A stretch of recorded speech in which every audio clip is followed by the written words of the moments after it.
Halo, berjumpa kembali di video pembelajaran Human Centered Design. Bersama saya, Arya Arazi, dosen Desain Komunikasi Visual Telkom University.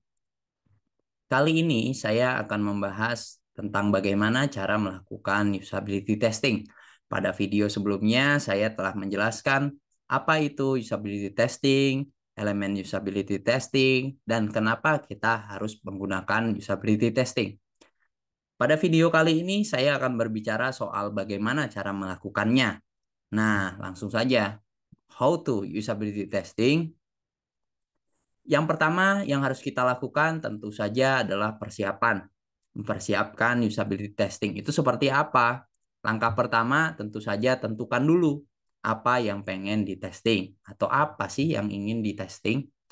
Putuskan bagian mana dari produk atau situs atau aplikasi yang ingin diuji. Pertimbangkan pertanyaan mendesak tentang interaksi pengguna terhadap bagian tertentu dari produk atau situs apa yang ingin diketahui. Contohnya, Andi pengen cari tahu apakah user bisa dengan mudah menambah produk. Maka dari itu, Andi akan menguji atau melakukan usability testing pada fitur add product. Nah, itu contohnya. Contohnya dia pengen ngetes apakah pengguna dapat melakukan pembelian. Maka yang dilakukan adalah mengetes fitur add to cart. Mungkin kayak gitu. Tentukan dulu jadinya apa yang pengen ditesting. Langkah kedua adalah setelah tahu apa yang ingin ditesting, maka sebaiknya kita mempersiapkan prototype. Apa itu prototype?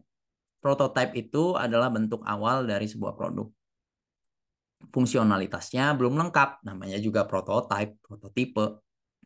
Nah, prototype ini digunakan untuk mencari tahu respon dari calon pengguna. Untuk membuat prototipe digital, kalian dapat memanfaatkan website figma.com ataupun marvelapp.com. Melalui website tersebut, dengan mudah kalian dapat membangun sebuah prototipe yang proper dan layak digunakan untuk melakukan usability testing atau membuat tadi ya rancangan produk awal dari sebuah produk dalam bentuk prototipe yang sudah oke dan sudah bisa mudah digunakan. Contoh tadi, kembali ke yang tadi, karena Andi ingin menguji fitur add product, maka prototipe yang Andi siapkan adalah prototipe untuk hal tersebut. Nah, mungkin bisa dilihat di belakang gambaran prototipenya. Prototipe seperti itulah yang akan digunakan untuk melakukan usability testing. Langkah yang ketiga adalah mempersiapkan skenario. Setelah tadi persiapannya tahu apa yang dites dan prototipenya juga sudah ada, nah, sebelum dites tentu aja harus mempersiapkan skenario. Tulis skrip. Tulis skrip pengujian dengan jelas. Clear. Masukkan tujuan penelitian, siapkan informasi tentang latar belakang produk atau situs tersebut, sertakan pertanyaan untuk mempelajari pengetahuan peserta akan produk atau situs, dan tugas yang harus mereka kerjakan dalam tes. Contohnya adalah proses usability testing, bukan sebuah proses yang hanya menunjukkan desain nih. Tunjukin desain lalu bertanya, kira-kira buat nambahin produk pencet mana ya? Bukan itu. Karena kalau misalnya tadi contohnya Andi tadi ya, jika Andi bertanya seperti itu kepada user, maka user akan mencari elemen atau teks yang mengandung unsur tanda plus tadi.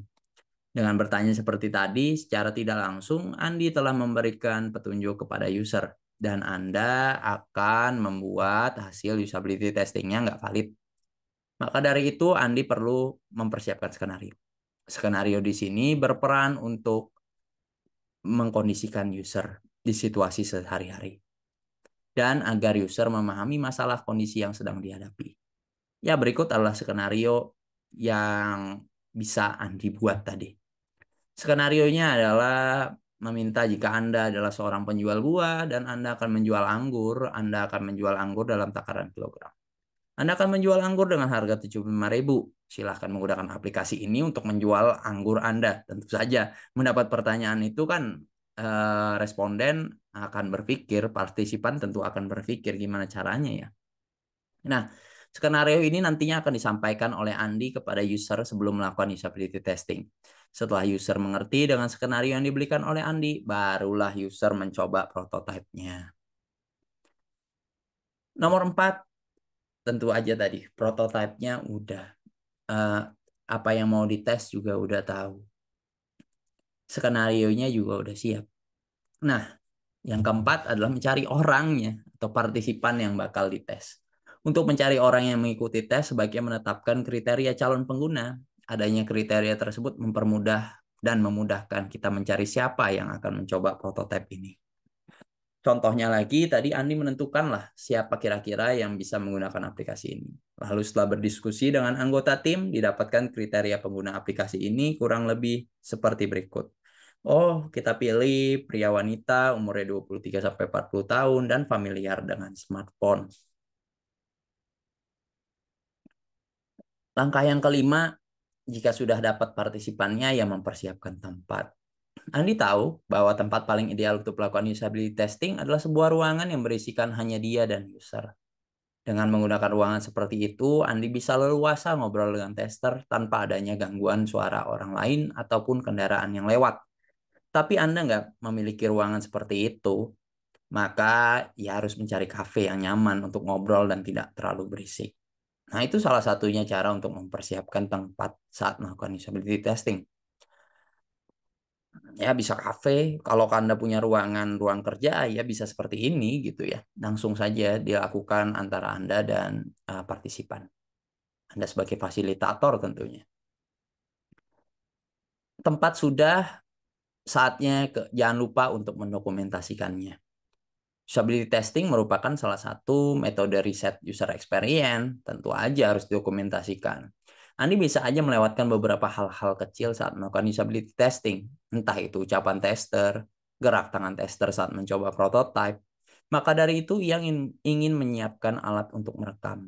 Dengan merekam proses usability testing, Anda berharap bisa lebih mendetail mengetahui gimana sih saat tester menggunakan prototipenya, di bagian mana tepatnya dia akan mengklik, dan hal-hal lain sebagainya. Hal itu akan menjadi masukan penting untuk proses iterasi desain berikutnya. Ya, ilustrasinya bisa dilihat seperti ini. Mungkin menggunakan HP untuk merekam suara tester dan gerakan tangan tester saat menggunakan prototype. Di sini Andi dan di sini testernya. Ya, menggunakan tripod kamera agar merekam segala aktivitas tangan yang dilakukan oleh tester. Yang ketujuh adalah membuat sukses matrix. Nah, ini matrix yang harus dibuat nih. Dalam usability testing, kali ini Andi hanya menggunakan completion rate atau rate keberhasilan sebagai sukses matrixnya. Andi ingin mencari tahu di halaman mana saja user merasa kesulitan memakai desain yang ia buat. Menyiapkan completion rate dengan ada step-stepnya, dan ini nama-nama usernya, step 1, step 2 itu ditentukan teksnya tadi. Apakah tadi lancar diberikan warna hijau, warna kuning untuk cukup lama, dan merah untuk saat stepnya merasa kesulitan. Apa itu step 1, 2, 3, 4, 5? Jika Anda mencoba prototipe yang dibuat Andi, maka di situ ada 5 step halaman yang harus dilalui. Untuk tadi ya, menambahkan sebuah produk. Step 1 mungkin gambaran home-nya. Step 2 nanti dimasukkan berapa angkanya. Dan step 3 adalah untuk memasukkan gambar foto dan menentukan satuan ukuran objeknya, apakah dia kilogram dan lain sebagainya. Tadi kalau kita simakkan harusnya kilogram. Dan menentukan harganya di bagian akhir. Itu yang 5 step itu untuk menambahkan produk. Seharusnya bisa diisi oleh tester, tapi apakah demikian? Nah, kita lihat saja nanti saat pengujian.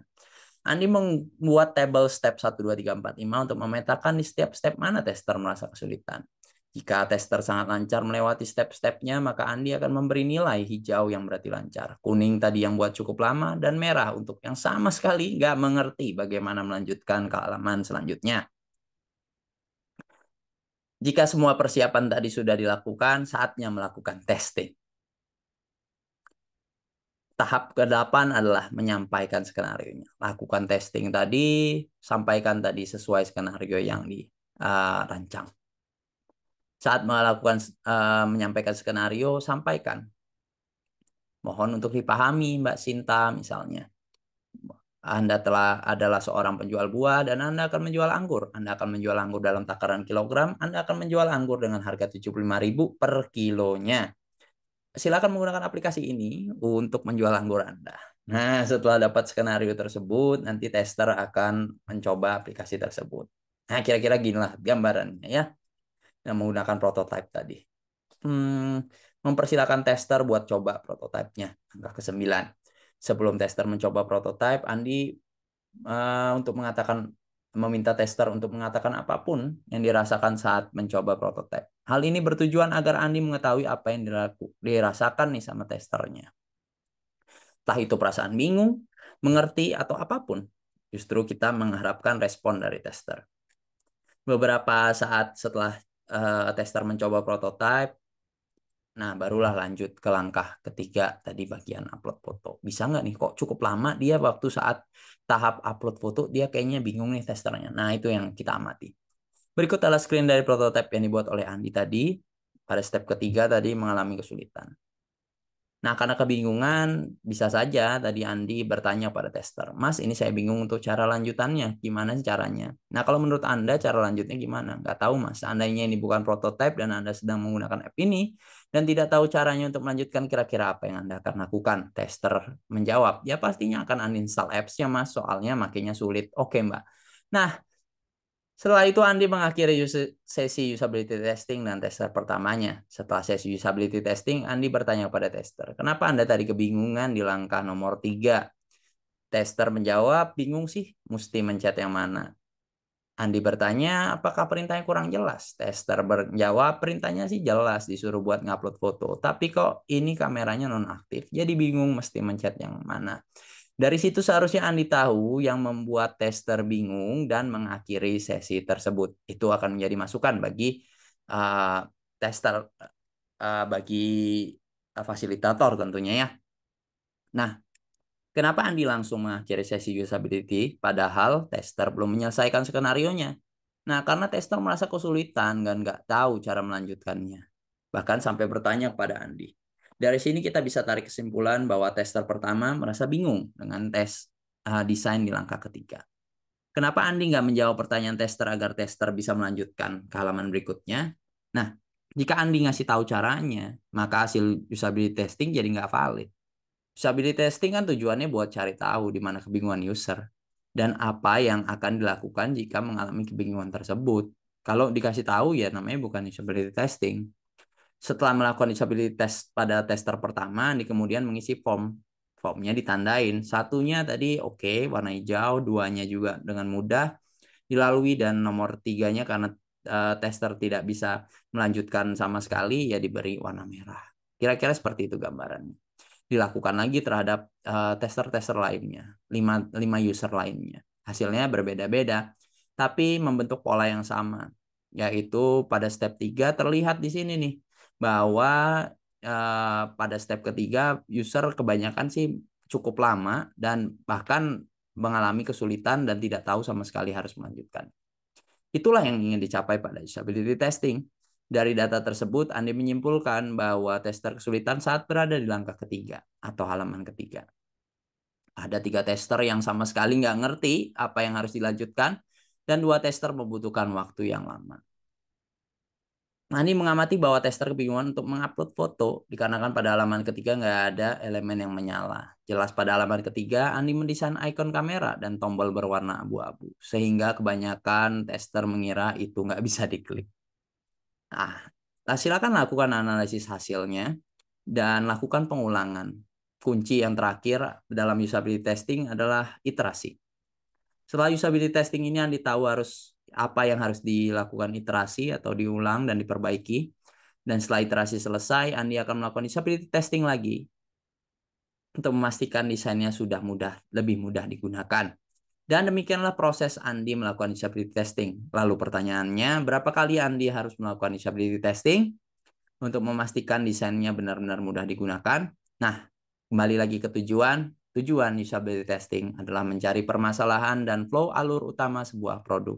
Jadi, jika dirasa flow alur utama sudah mudah digunakan, maka tidak perlu lagi melakukan usability testing.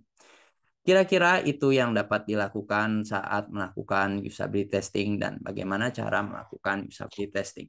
Terima kasih sudah menyimak video pembelajaran kali ini. Saya Arya, terima kasih.